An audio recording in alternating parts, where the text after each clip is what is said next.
But what I've experienced, man, that is the secret formula to maximizing your potential in the game. That is the secret formula. Ardiaga drives one to center. Miller hustling over. Diving catch by Ian Miller. A great catch. Hello, everybody. Welcome back to another episode of the Nine Hole Podcast. This is your host, Ian Miller. I hope everybody had a great weekend this weekend. A lot of great baseball being played. A lot of great college baseball being played as well. We are in full go, full baseball season. I wanted to hit on an episode today that has to do with, the topic of the week from the Nine Hole newsletter. If you are not subscribed to the Nine Hole newsletter, check it out. It's got a bunch of great information. It dives deep into a topic that is instrumental to, my career and getting to the big leagues, and can be instrumental to your career and you making it to the big leagues as well, or maximizing your career, taking it as far as you can go, whatever that looks like. Different strokes for different folks. Everybody has a different career path. Everybody has different tools. But one thing is for certain, regardless of, how highly touted you are as a prospect or how undervalued you are as a nine-hole hitter, one thing remains true, that in order for you to maximize your ability in the game, you need to play your game. And so that's what I wanted to talk about today. I wanted to talk about staying true to yourself on and off the field. And so I wanted to relate that into a couple instances of where staying true to myself and playing my game amongst a sea of people that were doing things differently than me paid off and, exponentially propelled me up forward, moved me forward, had me separate from the pack. And it was eye-opening, man. So I wanted to touch on these things about playing my game, touch on the specific instances, and, just kind of relate that to maybe what you guys are going through. So again, I appreciate everybody tuning in, whether this is on YouTube or this is on Apple Podcast. I appreciate you, man. It means a lot if you give me a thumbs up. If you leave a comment, let me know what you think about the podcast, how it relates to you. Any questions, man, hit me with them. I'll answer literally every question I get. Shoot me an email, whatever that looks like. But today, like I said, we are talking about playing your game and staying true to yourself on and off the field. So obviously, man, my name is Ian, and I was a walk-on that made it to the big leagues. For those of you who don't know me, man, my one tool that I really did have and that I needed to maximize in order to get to the big leagues was my speed, my legs. And so I utilized that on the base paths. In the outfield, I was able to track some stuff down, take good routes, right? That's something that I needed to refine over the entirety of my career. But I am prefacing this because, man, I always felt like throughout the entirety of my career, man, I was on the outside looking in. So I was always the dude that couldn't hit home runs. I was always the dude that lacked power. I was always the dude that lacked, slugging percentage. Dudes could leave the yard and put on a fucking show in BP. And here I was hitting oppo line drives, right? Trying to stay disciplined, trying to, iron out my mechanics, stay short and quick through the ball. And everybody else is 6'3", 200 pounds, at least in high school and college with, the teams that I was playing on. And they were able to leave the yard. They had a different style of play. They had a different game. And so the more that I was around that, and the more that I saw, at least in high school, that these bigger grown men who were able to leave the yard on command were getting the attention, the scholarships, the commitments, the attention from professional scouts going into the draft. It's like, man, that's what I need to do. I need to play their game. I need to be like them. When in reality, it's the opposite, man. It's the opposite. So I wanted to touch on that. Like I said, man, I wasn't that kind of player. So whenever I would try to implement or try to play the game like them, try to implement their style of play into my game, that's when I would start, kind of implementing bad habits, man. Starting to loop, get long, try to put the ball in the air. It'd be weak. It'd be, I'd jam shots. I wouldn't leave the infield, man. So it's like, how can I maximize my ability? How can I maximize my talent? And how can I get to where I'm trying to go with what I got, man? So that's what I wanted to talk about today.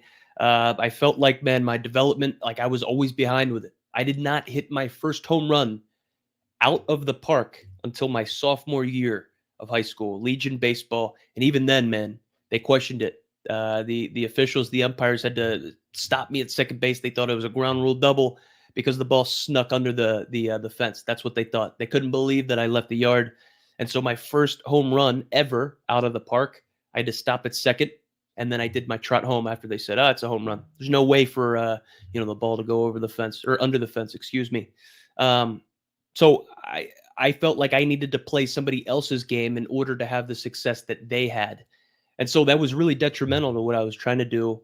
And throughout my 9 professional seasons, right, wherever I played, whether it was college, whether it was pro ball, whether it was winter ball, whether it was in double A, whether it was in the big leagues, I found out that I had the most success and I was the most impactful on a baseball team, on a baseball game, right? In a baseball game, on a baseball team, and to the outcome of the game if I just stayed true to myself and I played my game. And so, like, regardless of whatever prospects were on my team, like whatever role that I played, whether I was a bench player, an everyday dude, um, my game was fearless small ball, right? And I had to swallow my pride and bring that out every day. And so when I was able to really buy into that and play my game, like I stood out and I separated from the pack. I kind of wanted to dive into 2 specific examples of when staying true to myself in my game got me to where I wanted to go. So when I was in high school, I grew up in Pennsylvania.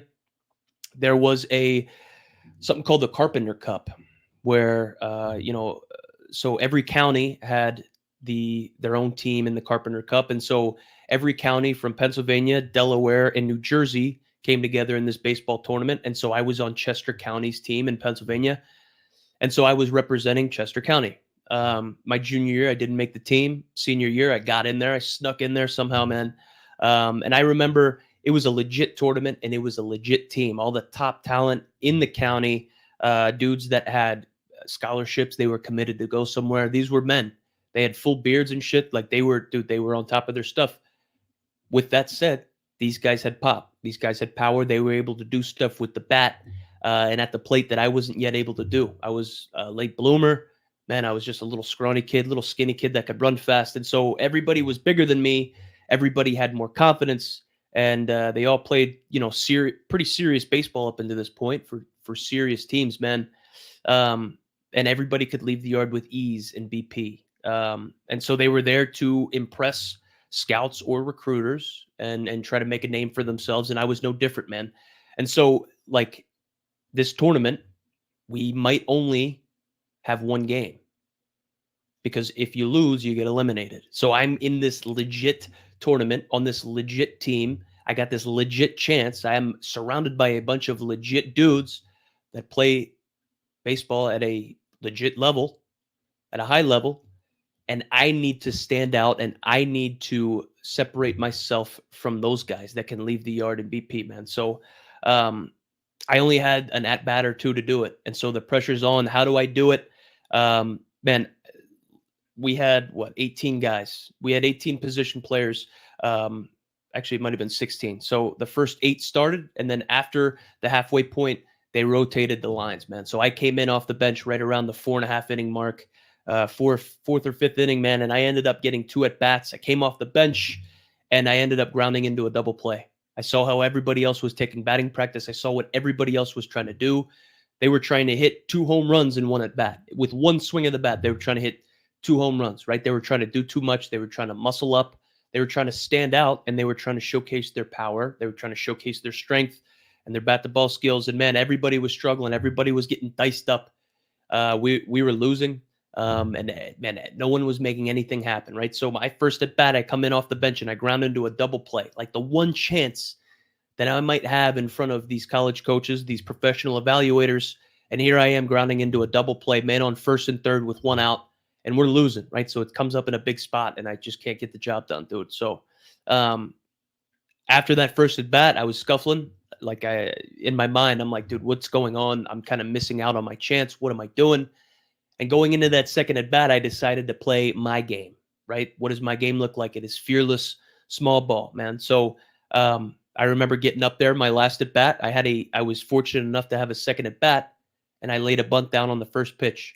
It was a fucking beautiful bunt, dude. Ended up getting to first base with no throw. I just swallowed my pride and I said, you know what, man? I'm trying to impress these guys. What better way to impress these guys than playing my game? Laid down a bunt, got to first base. We ended up losing. We got eliminated, and that was literally the end of it. Nobody made any sick plays. Nobody went deep. No one hit any home runs. There was really nothing that stood out.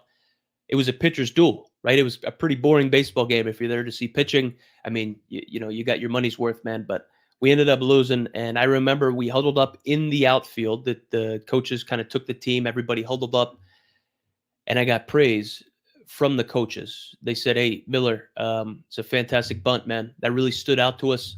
Like, you played your game. That was fantastic." And so I knew in my mind that everybody here is trying to make a name for themselves. Everybody is trying to leave the yard. Everybody's trying to hit home runs. Everybody's trying to hit the gaps. And here I am in the 9-hole, laying down a bunt to try to make something happen. And so I ended up standing out that way. If the coaches realized it, if I stood out and the coaches saw that and they acknowledged it, damn sure the recruiters and the scouts and the evaluators, everybody that was in the attendance, they noticed it as well.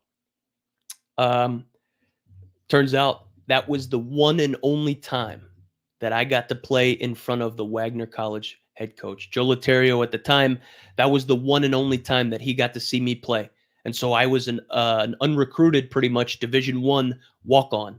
And I ended up going to Wagner College after Joe Laterio saw me lay down that bunt in the Carpenter Cup, man. So that's something that stood out to me just immediately. I'm surrounded by all these dudes that are going to try to leave the yard. Here I am laying down a bunt, and I'm standing out because of it. I ended up at a Division I school. Some of those guys did as well, but I had to forge my own path with the tools that I had, man. So that's playing my game. That's one way that I was able to kind of stand out, separate from the pack, solely by playing my game. Number two, there's a second example. So I played in the Alaska Baseball League. So those of you that don't know, that is a pretty premier summer baseball collegiate league that college baseball players, if they are afforded the opportunity, can go to and play wooden bat baseball in front of some of the best talent in the country, obviously at the collegiate level. And so there was a time when I can vividly remember laying down a bunt in a situation and it kind of just changing the whole trajectory, the whole path of where I was going in my baseball journey. So I relied on my game and I relied on staying true to myself in this situation to really stand out and separate. So in the Alaska Baseball League, they have a week. It's a scouting week. So it is 7 days of games that are dedicated solely to Major League Baseball scouts. So those of you that don't know, like, Alaska is not connected to Oregon or Washington or California or any of those West Coast states, man. You gotta fly a little bit to get out there. So scouts, sometimes it's a tough travel day to get out there for any type of scouts. So they dedicate a whole week to it where just scouts come out and they watch a week of games. And man, so I remember I'm playing the Pilots. So the Anchorage Pilots were playing at their field, man. And I remember it's a big game. It's a big scouting game. And there's scouts in attendance. And going into it, like up until this point, man, I was setting the world on fire with running. Right, I was stealing bases. I broke Jacoby Ellsbury's stolen base record in Alaska. It's fantastic. But I was really struggling to hit for power. Like, I was struggling to hit extra base hits. I wasn't leaving the yard. I was not hitting home runs. I was putting the ball in the ground. I was running. I had great on-base skills, man. I think I had an over 400 on-base percentage, right? I was taking my walks, didn't strike out much, man. But there was always questions about my bat. There was always questions about me consistently hitting the ball hard. And so when this scouting week started, man, I remember making a conscious decision, like, dude, I'm going to muscle up here a little bit in batting practice. I'm going to show these guys, like, hey, I can hit the ball hard. Like, watch me. And so I remember trying to muscle up in BP, trying to drive the ball a little bit more, getting away from the stuff that I really was, trying to do and trying to maintain, right? I was getting away from playing my game. I'm trying to play other people's games. And so, like, what happens when you practice something over and over, it becomes a habit. And so if you practice something repeatedly, it's going to become a habit and you will eventually take that into the game. Bad habit or not, you will take that into a game, man. It was a poor time to develop a bad habit with my swing. And I was trying to take that BP swing of hitting home runs into the game, swinging and missing, putting stuff weakly in play in the air. That's not like what a little speed guy is supposed to be doing. So I remember that there was a tough lefty on the mound for the showcase game, like throwing low to mid 90s, so left on left. That's hard, bro. That's hard. That's hard to get on base with. And so I just decided, hey, before this before I get into the box, I'm going to play my game. I'm going to stay true to myself. And I remember laying down one of the best bunts I've ever put down in my life. It's an all turf field. It rolled perfect for me. It stayed right on the line. I bunted down to the third base line. Third baseman's playing back. He's not expecting me to do that left on left. All I had to do was just boop, touch it, get it down, man. And that's exactly what I did. I remember laying down a perfect bunt. I ended up stealing a base. I ended up scoring a run all in front of these scouts, man. Like, these guys are the top prospects in the Alaska Baseball League. Here I am laying down a bunt, stealing a bag, scoring a run, man. Just trying to play my game, trying to stay true to myself. And I remember going out to the outfield after the inning was over, after the side was retired. And I remember the Anchorage bullpen. They were in right field. I was playing right field. Those guys were fucking chirping me. They were getting on me a little bit. Hey, this is a showcase. This is a showcase game. Showcase the bat. Why are you laying down a bunt in a showcase game? What are you doing? That's weak. You know what I mean? Just kind of like chirping me for playing my game, man. And I remember I got pretty bothered by that at the time. I let it get to me maybe a little bit. I didn't say anything back, but I was just like, all right, I'll take mental note of that. But like a few months after that, I got drafted by the Seattle Mariners in the 14th round after my junior year because of my ability to do what I did in that game, for my ability to bunt the ball, to get on base, steal a bag, and score a run. And I got drafted because of that, for bunting and running and playing my game. And I got seen by those scouts in Alaska at that game doing that. So I'm getting chirped at by the opposing team's bullpen for playing my game, getting shit on a little bit out there. I'm defenseless. I got a whole bullpen chirping me, and I'm just one guy out in right field. I got to take it, dude. And there I was. I just got seen because of that. So, I mean, I ended up getting drafted because of that game, because of that instance. And then I eventually made it to the big leagues, and those guys didn't. Those guys that were chirping me did not make it to the big leagues. And here I was, playing my game, staying true to myself, getting drafted and making it to the big leagues solely because I was playing my game and I stayed true to myself.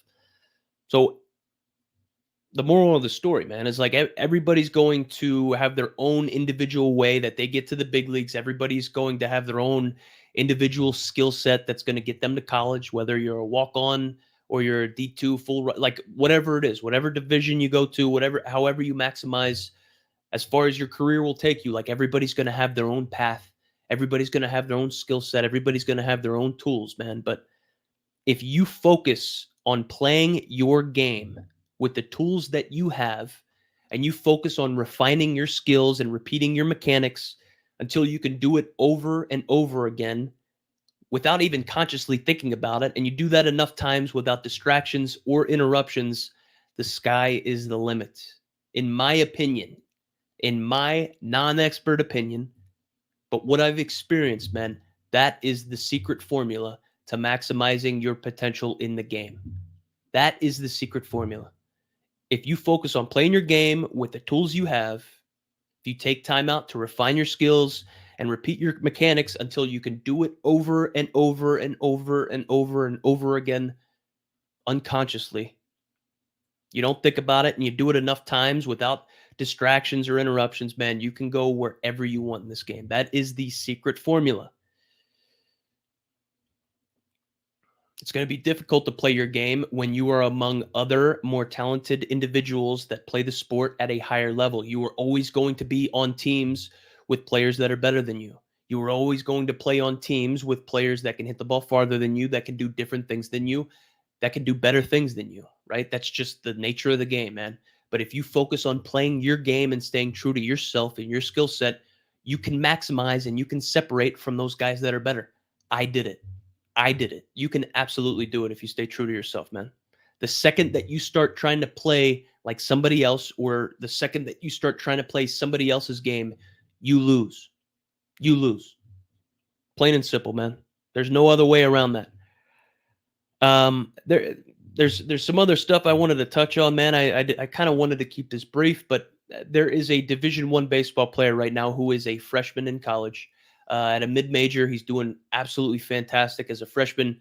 Man, he's hitting right around 270, 275 as a freshman. Not getting more time than limited playing time, right? He's not starting every single game, but he is repping in. He's probably playing about 60, 70% of the time, holding his own. But he had reached out to me because he has always been a second baseman. He's always been a middle infielder. That's how he got his scholarship. That's how he got seen. That's how he ended up at this fine Division I institution. And they had just told him that he will be repping into the outfield starting now and progressing into next year because they need to get his bat in the lineup more. And so he needed to get some baseball guidance in the outfield. He needed to get some outfield guidance. He needed the guidance to be simple, but he needed to learn the basics quickly. And then on top of that, man, he needed to implement that at a high level, the Division I level.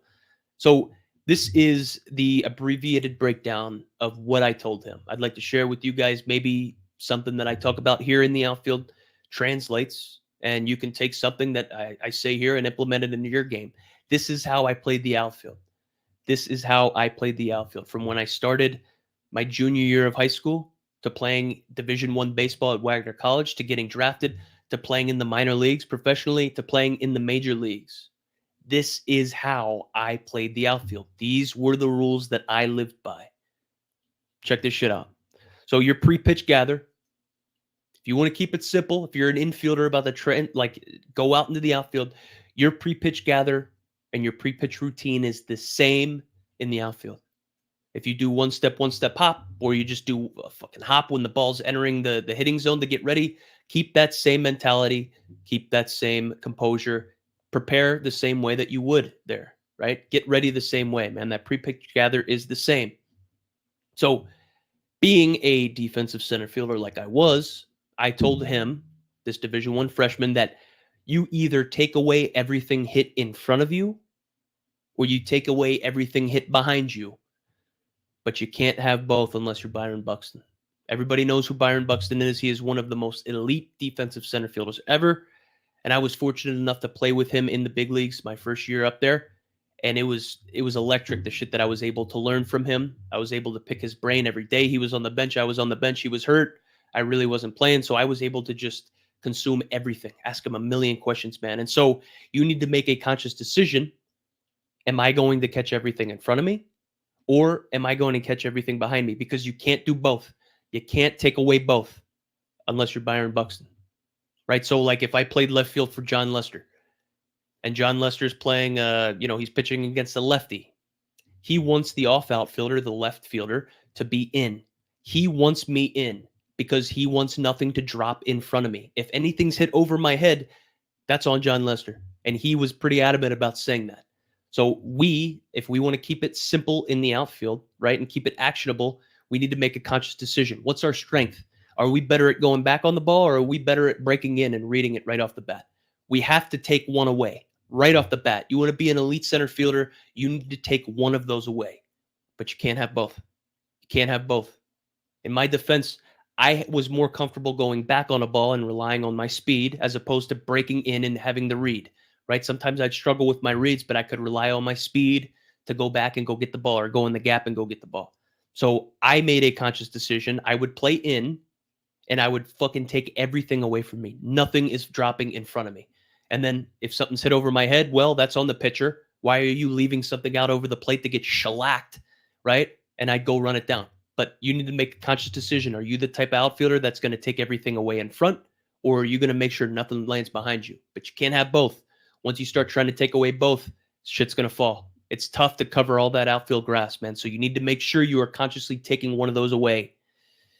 When you play the corners, left field or right field, the ball is always going to slice away from you or curve away from you. If you're in left field and a righty's up, think about this. If you are in left field and a righty is up and he yanks a line drive to you towards the line, what's it going to have? It's probably going to have a little bit of topspin. It's going to be curving a little bit. It's going to be going towards that left field line. On the same side, you have a left-handed hitter up and you're playing left field, right? Which would be Oppo. If he's going to hit a line drive or something softly hit to left field towards the line, it is going to be going away from you. It's going to be slicing away. The same is true in right field. If you're in right field, you're playing right field and there's a lefty up and he yanks something to you, it's probably going to have some top spin, some spin towards the line, right? And if a righty's up and he slices something to you, it's going to be slicing away towards the line. If you play a corner outfield spot, that ball is going to be moving away from you if it is hit to the line, right? I wanted to tell him that. I wanted to make sure that he understood that. With 2 strikes up until AA or AAA, man, I would take a few steps in and oppo. So once I got to AAA in the big leagues, like dudes can bang with 2 strikes. Those are big boys and they are professional hitters. They can hit with 2 strikes. But up until then, in college, in the low minor leagues, mid minor leagues, like people are just trying to put the ball in play. Nobody wants to strike out. So they're probably more prone to putting the ball in play with 2 strikes, oppo, and pretty soft, man. So no one's gonna beat me over my head with 2 strikes. That was my kind of game plan. So I was making sure that I was coming in and I was making sure I was taking that away. So a couple more things that I was talking to him about was batting practice, man. So I told him that as an outfielder, you can replicate and you can have all of these drills in the outfield, man, but batting practice is the most important time for you to get your work in. What other time are you going to be able to take live reads in the outfield and go balls to the wall to see A, what you're capable of, and B, what your range is? How are you going to know if you can get to that ball in the gap if you've never practiced getting to that ball in the gap? How do you know what the boundaries are if you've never tested the boundaries? You need to shag hard. I mean, that's crazy for me to say, shag hard and BP.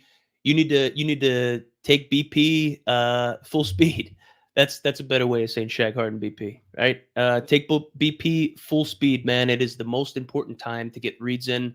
Don't fuck around in BP. Take that serious if you're an outfielder. If you want to take your defense serious, you need to take BP serious. Yeah, the most important drill for an outfielder is shagging batting practice full speed. Your only job in the outfield is to catch the balls in the air that you can get to. Other than that, get everything else to the cutoff man as quickly as possible. Your job as an outfielder is to catch the ball when you can, and when you can't catch the ball in the air, get it to the cutoff man as quickly as possible. Dude, it seems so easy. It seems so easy, but we all know that once we get on the field in between the lines and the bright lights are shining, like the mind starts moving at 1,000,000 miles an hour. Keep it simple. Catch everything you can. Get the ball to the cutoff man as quickly as possible, and you will never mess up. Anything that you can get to on one hop, you could have potentially caught. So we want to take away everything. We want to be aggressive. A good way of looking at that and thinking of it is like, hey, I got to that ball on a one hop. It dropped in front of me, and I got it on one hop. You should have caught it. Could be a read or it could be a route, right? That's something that you need to practice in batting practice. Your jump and your first 3 steps determine if the ball is caught or if it drops. The first 3 steps, man. I also told him that if you're an average runner, but you run good and efficient routes, you can be a well above average defensive center fielder. So if you don't run a 6.2 or a 6.3 in the 60-yard dash, but you have good efficient routes, if you have a good reaction time, if you have an efficient first step, your first 3 steps are great, they're efficient, they're moving you to the ball, you are gaining ground, you can literally be a better defensive outfielder, a better defensive center fielder than dudes that can run 6.2s or 6.3s like I could, right? If you take good efficient routes and you have a good first step, you can make up that ground from not being a plus runner. That is the truth, man. That's the truth.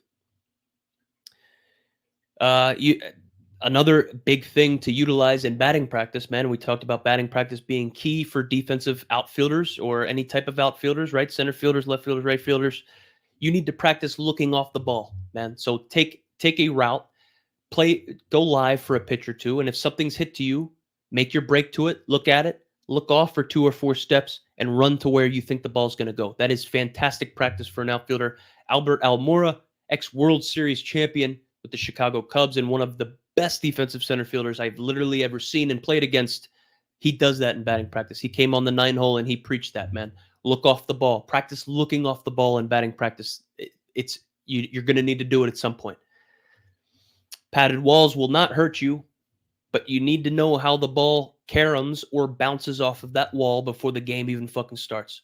Go out there in batting practice or go out there before BP, take a baseball, and throw that ball off of every single wall that is out there. If it's a chain link fence, if it's the top of the fence with the yellow plastic padding around it, if it's a padded wall, If it's like a fold away, whatever it is, man, take a baseball and throw that baseball off of that wall. See how it bounces off of the wall. So when you're in the game and something's hit over your head and you're running back to go get it and that ball bounces off the wall, you're not surprised by how it comes off. You already know how that ball is going to come off. That can help your team out. That can help your stats out. You can throw that guy out at second base if you're prepared. I got a lot of my assists in baseball throwing that guy out at second base with balls over my head, right? That's big time, man. You need to know the outfield. On a play where two outfielders converge on the same ball and they have a chance to lay out and make a fantastic play, if it's going to be aggressive, the center fielder goes in front and the center fielder lays out for that ball. The left fielder or the right fielder is there for backup. So let's say Byron Buxton's in center field and Ian Miller's in left field. If something is hit in the left center field gap and Byron Buxton's coming this way and Ian Miller's coming this way, I want my platinum glove winner. I want my gold glove winner. I want the strongest outfielder, the most athletic guy who's usually in center field. I want him taking lead. I want him going in front, and I want him laying out for the ball and making that play. The off outfielder backs up, man. So it's like you're not converging on the ball at the same time and diving into each other. One's going in front, one's going behind to back up. The center fielder takes charge. The center fielder takes that aggressive catch. So those are the things that I ran that outfielder through. Well, that infielder that is now transitioning into the outfield through. That's everything I got for you today, man. Just one last thing, man. I had somebody on the podcast. So Adrian Lorenzo had came on this past week, and he's in the player development. He was in player development for the Marlins, and so he specifically dealt with international scouting. And so I had a couple questions on like what the journey was. How difficult were the trials and tribulations that these Dominican, these Venezuelan, these Mexican, the foreign players had to face in order to get to the big leagues, man. And he really kind of shed some light on it. And he was talking to me about oftentimes when they come over to the States, dude, they're young. They're 17, 18, 19 years old. They have no family over here. The way of life is extremely different. And man, the language is nowhere near what they know and how they've grown up, how they've gone about their business, how they've gotten to where they're at. So I wanted to just leave you guys off with this. Imagine going 0 for 4 with 4 strikeouts and then being on your own. You're 0 for 4 with 4 strikeouts in a different country. You're on your own. You go back to your hotel and it's time to eat.